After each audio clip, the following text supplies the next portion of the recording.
I'm Bob at I Like to Make Stuff. Today we're going to decorate the tree with a candy cane cannon.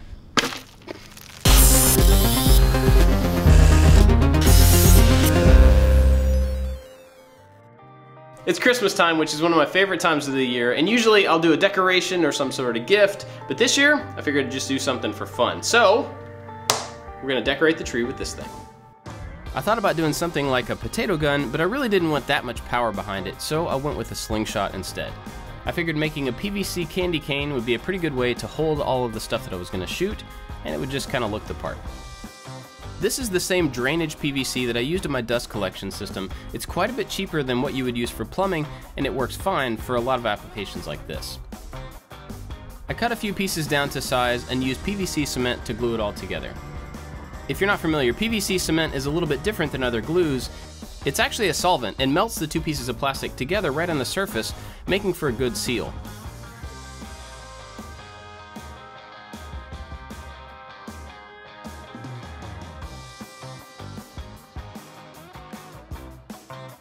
On one of the curved pieces, I marked where I thought the center of the barrel would be and then drilled a hole and made a little slot below it. This slot is to hook the knot at the end of the slingshot line, so that I can pull it back and hold it in place while I load up the slingshot.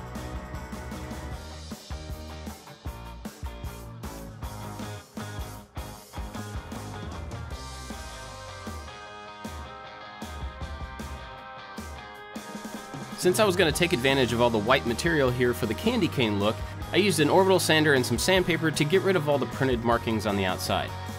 If you use an orbital sander, just beware that if you run it too fast, it'll actually kind of melt the plastic while you're sanding, and it'll gum up your sanding pad pretty quickly. Then I got to use one of my favorite tools, duct tape. I actually couldn't think of a simpler way to add a spiral red stripe to this whole thing, so I just wrapped it in duct tape. It took a little bit of trial and error to get it to wrap around the curve, and I had to go back and clean it up and replace a few pieces, but in the end, it looked just fine for what it's doing.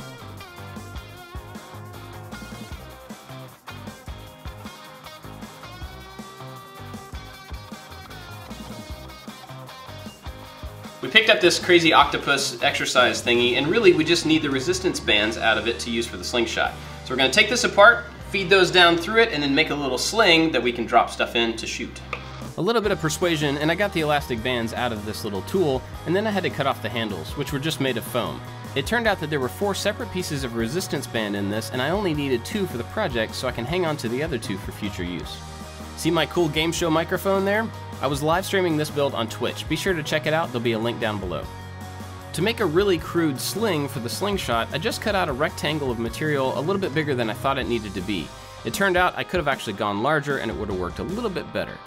I wrapped the edges over the resistance band to make sure that they had enough room for the band to come in and out, and then folded those lines over.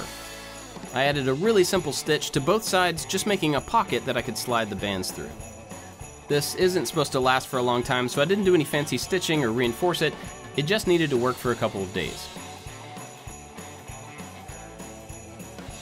After I fed the bands through, I used some zip ties to temporarily and then permanently hold the bands to the outside of the cannon.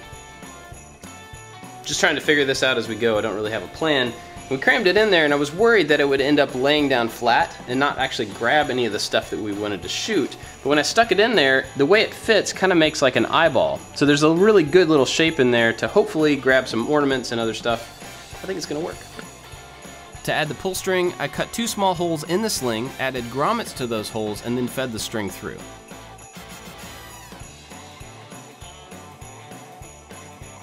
So this looks pretty good as it is, but when you put tension on both sides, it just collapses down. That's not going to give you enough surface area to actually push anything out of the cannon, so we need to add something here in the middle to give it some surface area. I did a couple of different tests, one with a piece of foam, but I ended up with a wooden circle on the inside of the sling, and it worked out really well. I used hot glue just to hold the whole thing together.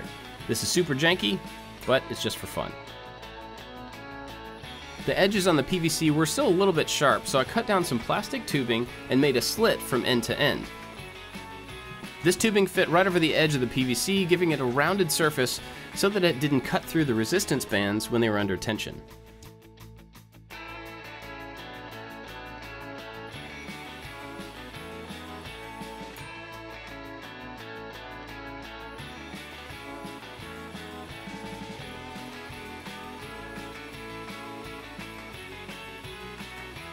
After test firing it several times, my thumb started to hurt because it's actually really hard to push this knot over that little edge. So I took a piece of metal, drilled a hole in it, and then rounded over one edge. So this is actually what catches on the gun, and then you can just push this with your thumb. It works much better, and it's easier on your hands.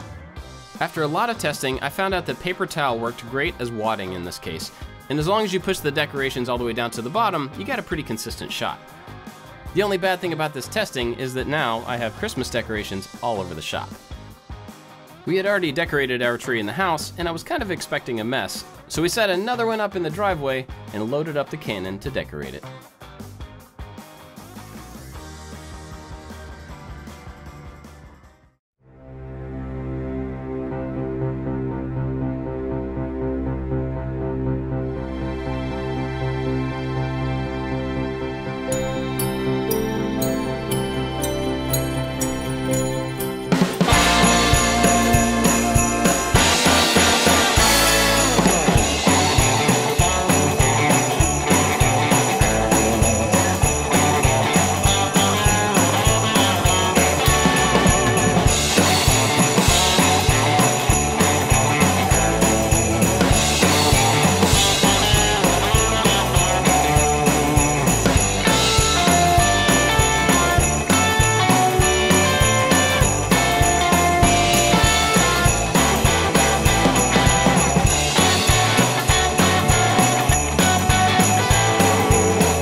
Oh, I was standing on it. Ow! Never surrender!